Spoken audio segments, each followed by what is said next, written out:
Attorney General William Barr gave us a preview of his congressional testimony next month about why he changed the sentencing recommendation for Donald Trump's friend, longtime friend and campaign associate Roger Stone, who was convicted of multiple crimes concerning his involvement with the Trump presidential campaign.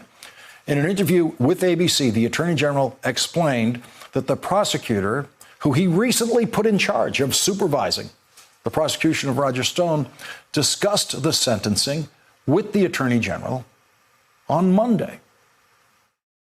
On Monday, he came by to briefly chat with me and say that the team very much wanted to recommend the 7 to 9 year to the judge, but he thought that there was a way of satisfying everybody and providing more flexibility, and there was a brief discussion of that. I was under the impression that what was going to happen was very much what I had suggested, which is deferring to the judge and then pointing out various factors and circumstances.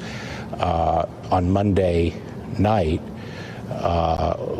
when I first saw the news reports, I said, gee, the news is spinning this. This is not what we were going to do. So you were surprised? I was very surprised. So the Attorney General wants you to believe that he was surprised, very surprised, that the prosecutors in the case filed a recommendation of a 7 to 9 year sentence. The Attorney General wants you to believe that he told the prosecutors supervising the team on the case to not do that. Don't do that.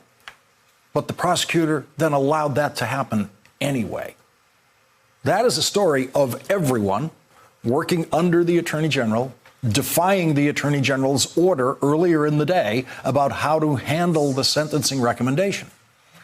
Members of the House Judiciary Committee are going to have a very hard time believing that when they question William Barr much more closely on those points that he just glided through.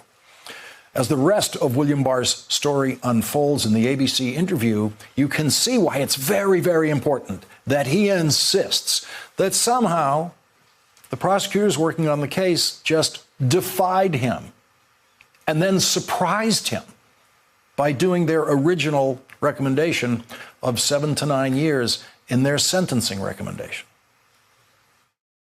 And once I confirmed that that's actually what we filed, I said that night to my staff that we had to get ready because we had to do something in the morning to amend that and clarify what our position was.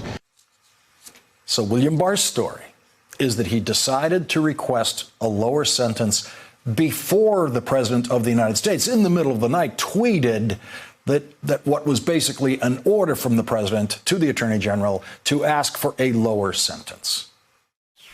And once the tweet occurred, the question is, well, now what do I do? And do you go forward with what you think is the right decision, or do you pull back because of the tweet? You following this? William Barr's story now is that he was going to do it anyway, recommend a lower sentence, before the President told him to do it on Twitter. That led to William Barr having to say that Donald Trump's tweets are making it kind of difficult. In fact, he used the word impossible. Donald Trump's tweets are making it impossible for him to do his job.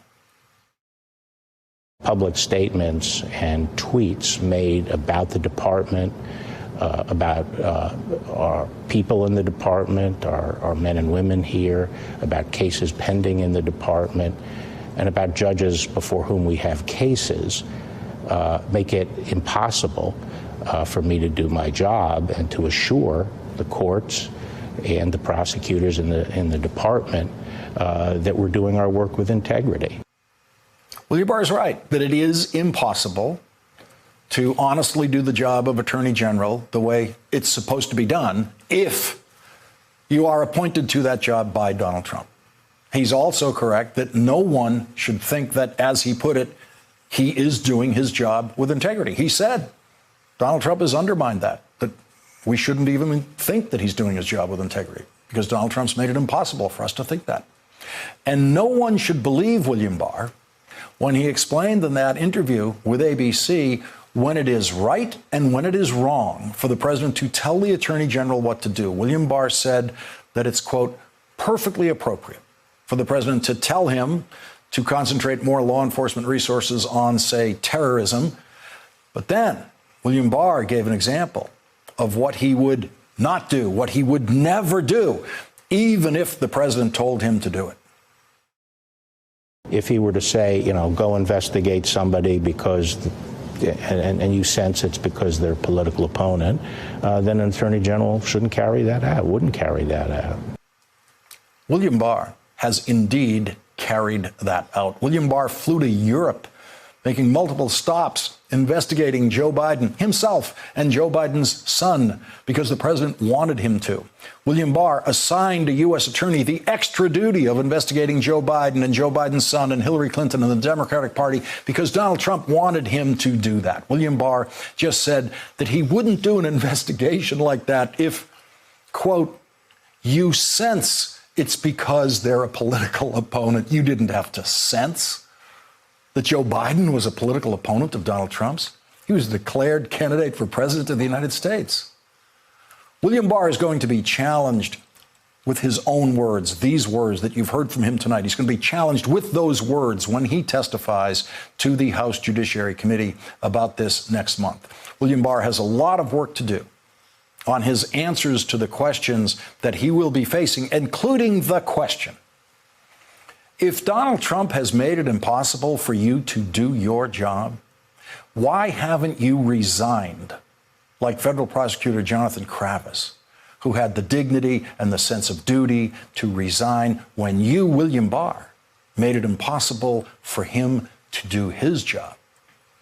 When Attorney General William Barr changed the sentencing recommendation in the Roger Stone case, all four prosecutors working on the case withdrew from the case immediately, and one of them, Jonathan Kravis, resigned from his job at the Justice Department because William Barr made it impossible for him to do his job. Jonathan Kravis will take his place in the history of this period as a person of principle, a person who lived his oath as a member of the bar, and a person who lived his oath to support and defend the Constitution of the United States. That is not what history will write about William Barr.